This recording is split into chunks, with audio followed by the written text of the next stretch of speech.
Welcome back to Asset Guide YouTube channel. आज की इस वीडियो में हम देखेंगे कि फिब रिट्रेसमेंट टूल का इस्तेमाल करके किस तरीके से इंट्राडे ट्रेडिंग की जाती है।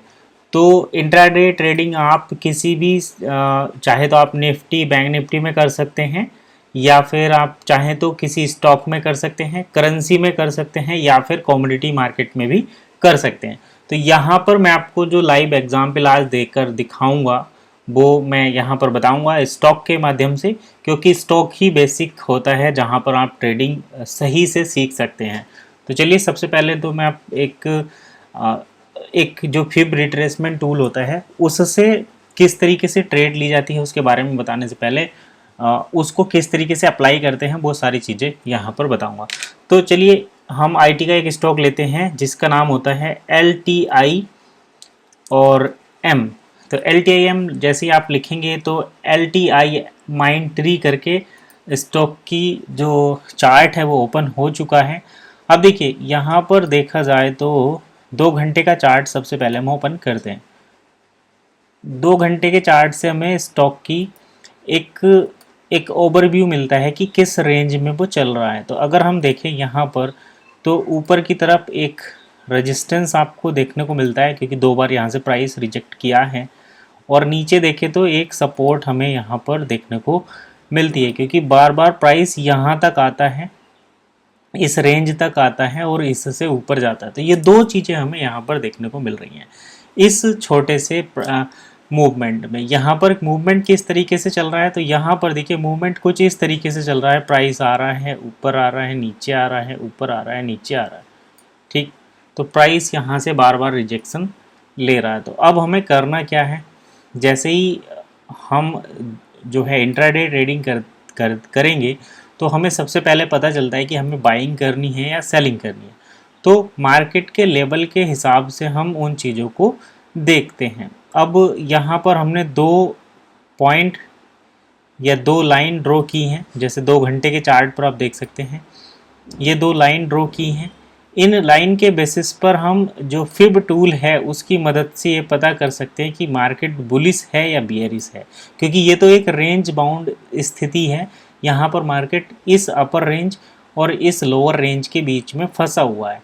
तो हमें कब बुलिश होना है कब बियरिश होना है वो इस रेंज से भी पता चलता है। तो जब तक मार्केट 0.5 ये फिब रिट्रेसमेंट होता है, यानी कि एक साइकोलॉजिकल नंबर है, जब तक मार्केट इस 0.5 के लेवल से ऊपर है तो हमें बुलिश रहना है।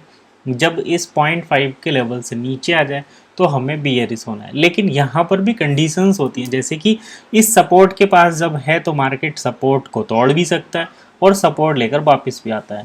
और ठीक वैसे ही यहाँ पर रेजिस्टेंस को रेस्पेक्ट करके मार्केट नीचे भी आता है, जैसे यहाँ पर नीचे आया, यहाँ पर आया। और यहाँ पर देखिए इस 0.5 के लेवल से ये मार्केट जो है फिर यहाँ पर ऊपर चला गया। तो ये 0.5 का लेवल काफ़ी इंपॉर्टेंट रहता है। यहाँ पर भी देखिए 0.5 के लेवल से मार्केट ऊपर गया है, हालांकि ये तो नीचे से ही ऊपर जा रहा है। और अब ये 0.5 के लेवल के पास में है, तो यहाँ से दोबारा भी सपोर्ट ले सकता है। तो चलिए इसको हम हटाते हैं और अब हम इंट्राडे में जो कहानी चल रही है, क्योंकि ये तो हो गया एक बड़ा 2 घंटे का टाइम फ्रेम जो होता है स्विंग ट्रेड के लिए रहता है, जिसमें हम 1 या 2 दिन तक अपनी ट्रेड को होल्ड या प्लान कर सकते हैं। अब हम करते हैं इंट्राडे में। तो इंट्राडे में होता है हमें डे एंड तक अपनी ट्रेड से एग्जिट करना होता है, क्योंकि हम यहाँ पर ऑपरेटर के बेसिस पर बाइंग या सेलिंग करते हैं। जैसे हम अगर हमारे पास स्टॉक नहीं है तब भी हम उसको सेल कर सकते हैं, क्योंकि ये हमारे जो ब्रोकर रहते हैं उनके बेसिस पर ये चीज़ें होती हैं। मैं जो ऑपरेटर बोला वो ब्रोकर के लिए था, ठीक है। तो 15 मिनट बेस्ट टाइम फ्रेम रहता है इंट्राडे ट्रेड के लिए। तो इंट्राडे ट्रेड में हमें अगर ये अनुमान लगाना है कि मार्केट अब यहाँ से बियरिश है या बुलिश है, तो हम पिछले सपोर्ट या रेजिस्टेंस को देखते हैं। तो इस मार्केट में अगर देखा जाए तो ये हमें एक सपोर्ट नज़र आ रही है, क्योंकि यहाँ से बार बार प्राइस जो है रिजेक्ट हो रहा है। और अगर हम ऊपर पॉइंट पर देखें तो 2 हमें रेजिस्टेंस देखने को मिलते हैं। एक रेजिस्टेंस ये है, एक रेजिस्टेंस ये है।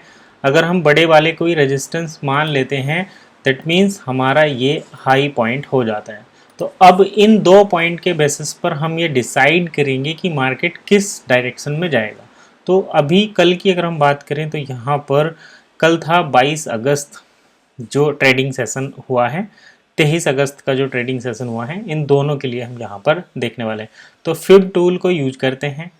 जैसे ही मार्केट ओपन हुआ, मार्केट ओपन होने के बाद यहाँ पर आप देख सकते हैं ये स्विंग इसने बनाया। तो हम क्या करेंगे, लास्ट डे का क्लोजिंग जो हाई था वो और करंट डे का जो स्विंग बना है वो, इन दोनों को यहाँ पर हम फिब टूल से मार्क कर देते हैं। तो जब फिब टूल से हम इसको मार्क कर रहे हैं तो दो कंडीशंस हमारे सामने निकल कर सामने आ रही हैं।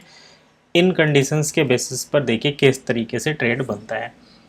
सबसे पहले प्राइस, मार्केट यहाँ पर ओपन होता है, ओपन होने के बाद नीचे आया, नीचे से रिजेक्शन मिला और प्राइस जो है ऊपर चला गया, लेकिन 0.5 के लेवल पर इसने जो है यहाँ पर रिजेक्शन दिखाया, यानी कि इस कैंडल ने 0.5 के लेवल को ब्रेक नहीं किया और ये कहीं ना कहीं नीचे आ गया।